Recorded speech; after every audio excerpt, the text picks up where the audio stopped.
شیر پنجاب مولانا منظور صاحب اللہ پاک انہاں دیاں خدمات نو قبول و منظور فرمائے. اسی انہاں دا دین دے ہی نہیں سکتے. زندگی لنਘ گئی ہے. اے وہ بندہ جنہیں اپنی جیب دے وچوں سانوں آکھیا پھڑو پیسے پروگرام کرواؤ. کئی ہوندے نے وہ آندے دیو گے کی تے لبو گے کی. ہاں انہاں نالوں مگروں ہی لا دیتا کہ تسی گھر ہی بوو, سانوں تہاڈی ضرورت ہی کوئی نہیں. دیو گے کی تے لبو گے کی. تے اے بندے جڑے نے انہاں دیاں خدمات میں ایتھے گنن لے پواں تے بس اللہ پاک نے انہاں نوں اجر دینا جے. شہدائے اہل حدیث دا جیڑا مشن ہے وہ اس بندے نے پہنچایا.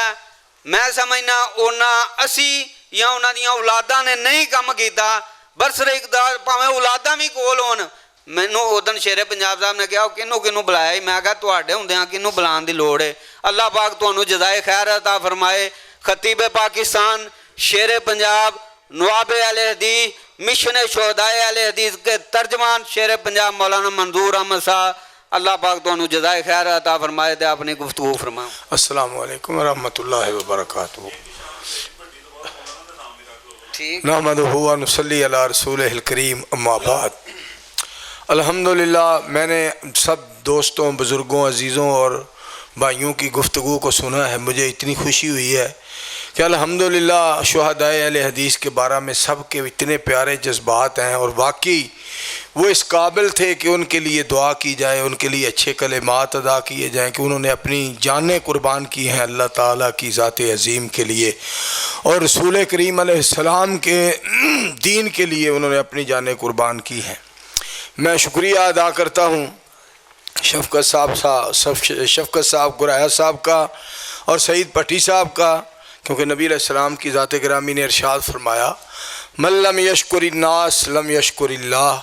جو لوگوں کا شکریہ ادا نہیں کرتا وہ اللہ کا بھی شکریہ ادا نہیں کرتا. لوگ مٹی سے سونا تلاش کرتے ہیں, ہم نے سونے کو سپرد خاک کیا. حقیقت بات یہ ہے کہ وہ ہستیاں ہمارے استاد محترم حافظ عبدالرزاق سعیدی صاحب رحمۃ اللہ علیہ فاروق آباد والے, وہ فرمایا کرتے تھے منظور اگر ہم نے گلشن کی بہاریں دیکھی ہیں تو گلشن کو اجڑتا ہوا بھی ہم نے دیکھا ہے. یزدانی صاحب رحمۃ اللہ علیہ, علامہ صاحب رحمۃ اللہ علیہ, ان کے دور میں جو بہاریں تھیں اور جو جذبات تھے اور جو لوگوں کی تعداد ہوتی تھی اور جو مسلک کی للکار ہوتی تھی اور جو دعوت لوگوں کے سامنے ماشاءاللہ بیان ہوتی تھی, کیا وہ سما تھا, کیا وہ بہار تھی. مجھے بات یاد آ رہی تھی آج اپنے شہر گجرانوالہ میں ایک ڈی سی صاحب ہوتے تھے یزدانی صاحب رحمۃ اللہ علیہ کے دور میں, گجرانوالہ کے وہ ڈی سی تھے. جب یزدانی صاحب کا جنازہ تھا تو وہ جنازے میں بھی موجود تھے, اور وہ جنازے کے بعد بات بتلا رہے تھے لوگوں کو کہ میں نے کہا یزدانی صاحب آپ بڑے شہروں میں جایا کریں, آپ یہ چھوٹے چھوٹے جو گاؤں ہیں, یہ بستیاں ہیں, یہ دیہات ہیں, ان میں نہ جایا کریں, آپ بڑے خطیب ہیں. تو یزدانی صاحب فرمانے لگے اگر کوئی کسی ڈیرے پہ ایک بھی کسی کا مکان ہو, اس کی زمین پہ اس کا ڈیرا ہو یا مکان ہو, اور ایک بھی اہل حدیث وہاں رہتا ہو, تو اگر اس کے ڈیرے پہ جانے کے لیے سڑک نہ بھی ہو تو میں پیدل چل کے اس کے ڈیرے پہ جاؤں گا. اور ایک بات انہوں نے یہ بھی فرمائی, ڈی سی صاحب یہ بات بتلا رہے تھے وہاں جنازے کے بعد کہ میں نے ان سے بات کی تو وہ تبلیغ کے حوالہ سے فرمانے لگے بعض خطباء ایسے ہوتے ہیں جو تقریر کرتے ہیں تو بیمار ہو جاتے ہیں, میں جس دن قرآن پاک اور حدیث پاک بیان نہ کروں تو میں اس دن بیمار ہو جاتا ہوں. تو وہ بڑے عظیم انسان تھے. اتنی تکلیفیں اٹھانے کے بعد بھی, جو آپ کو پتہ ہے خنجروں کے بعد جو جمعہ انہوں نے گجرانوالہ نیائی چوک والی مسجد میں پڑھایا اور باتیں کھل کے کرتے تھے, بڑا اللہ نے ان کو مقام دیا تھا, شان دیا تھا.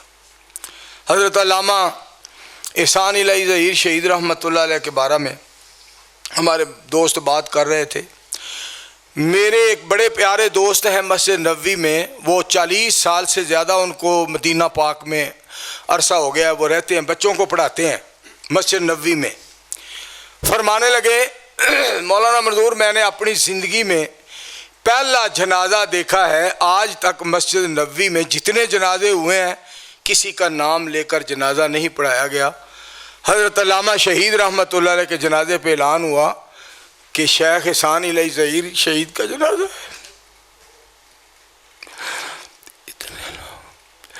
اتنے لوگ تھے.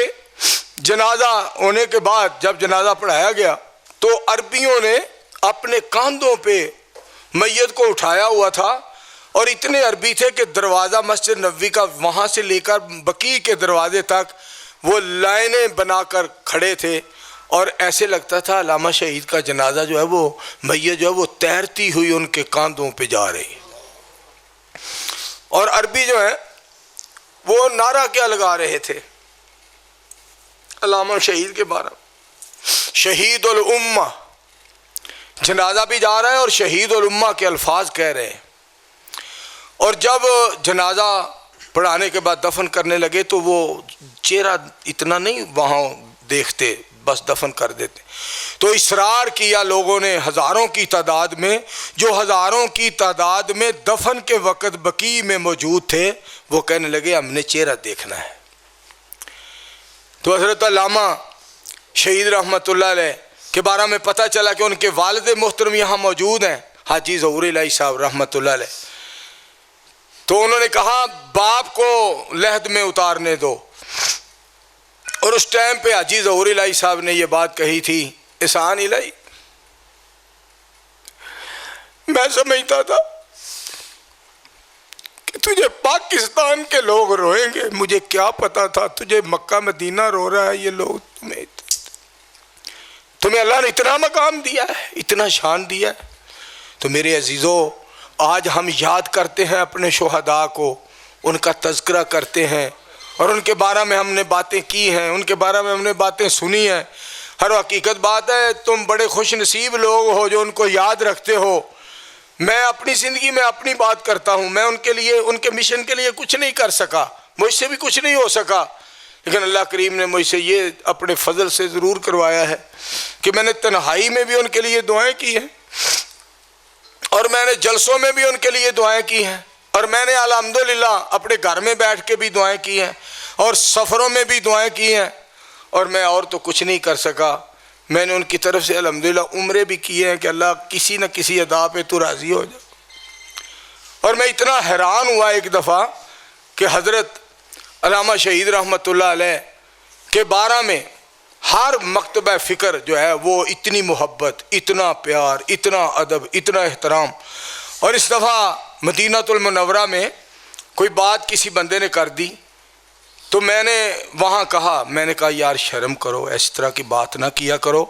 میں نے کہا یہ بات ذہن میں رکھ لو, نہ تم علامہ شہید رحمۃ اللہ علیہ کو حضور کے مدینہ سے نکال سکتے ہو اور نہ تم منظور کے سینہ سے نکال سکتے ہو. یہ اللہ کریم نے ان کو جو شان دیا ہے, جو مرتبہ اور مقام دیا ہے, وہ کوئی اور لے نہیں سکتا. روکا تھا جس طرف سے نبی اکرم, علامہ اس طرف نہیں جھانکتے تھے, اسی لیے جابر حکمران لوگوں علامہ کی للکار سے کانپتے تھے. علامہ جو رو کر دعا مانگتے تھے خدا سے حبیب خدا مانگتے تھے. حقیقت پہ یہ بات مبنی ہے لوگوں, مدینہ میں تھوڑی سی جا مانگتے تھے. میں نے جب یہ شعر اس شیخ کو سنایا جو بچوں کو پڑھاتے ہیں مدینہ المنورہ میں, تو وہ رونے لگے. تو فرمانے لگے یہ ایک دفعہ مجھے اور سنا دو, ان کے جنازہ میں موجود تھا, یہ ایک دفعہ مجھے اور سنا دو. اور محمد خان نجیب شہید کی کیا بات کرتے ہو, شادی کے دن مقرر تھے, جب میت پہنچی سیال کوٹ تو بہنیں رونے لگیں. تو ماں جی نے فرمایا, وہ مائیں بھی کتنی عظیم تھیں جنہوں نے اتنے عظیم بیٹوں کو جنم دیا. تو ماں نے ایک الفاظ کہا, میری بیٹیوں رونا نہیں, محمد خان نجیب کو رونا نہیں, میرا اللہ جو ہے اس دنیا کی عورت سے اس کی شادی پسند ہی نہیں کرتا, میرے اللہ نے اس کی شادی جنت کی حوروں سے پسند کی. میرا بیٹا اتنا عظیم تھا, آپ نے رونا نہیں. کیا قسمت والا تھا محمد خان نجیب. اور جب ہم نے گڑی شو کی وہ مسجد, میرا خیال ہے ان کا گاؤں ہے, گڑی گوندل گاؤں ہے، گڑی گوندل گاؤں میں ہم نے جب نماز پڑھی مسجد میں تو وہ ایک شعر لکھا ہوا تھا، نیچے لکھا ہوا تھا محمد خان نجیب شہید، ہمارا خون بھی شامل ہے تزئین گلستان میں، ہمیں بھی یاد کر لینا چمن میں جب بہار آئے۔ میں آپ کو مبارک دیتا ہوں، آپ نے آج بڑی جو تقریب ماشاءاللہ منعقد کی ہے، سیمینار شہداء اہل حدیث کے نام پہ، آپ کو دنیا اور آخرت میں اللہ اس کا بہتر صلہ دے۔ وآخر دعوانا نہیں پتری نہیں، اے موقع نہیں، پھر کسی جلسے کسی الحمدللہ رب العالمین والعاقبۃ للمتقین والصلاۃ والسلام علی رسول الکریم اللہم صلی علی محمد وعلی آل محمد کما صلیت علی ابراہیم وعلی آل ابراہیم انک حمید مجید اللہم بارک علی محمد وعلی آل محمد کما بارکت علی ابراہیم وعلی آل ابراہیم انک حمید مجید اللہم اغفر لجمیع المسلمین والمسلمات والمؤمنین والمؤمنات الاحیاء منہم والاموات ربنا اغفر لنا ولاخواننا الذین سبقونا بالایمان ولا تجعل فی قلوبنا غلا للذین آمنوا ربنا انک رؤوف رحیم اللہم اکفنا بحلالک عن حرامک واغننا بفضلک عمن سواک نعوذ باللہ من جہد البلاء ودرک الشقاء وسوء القضاء وشماتۃ الاعداء ربنا تقبل منا انک انت السمیع العلیم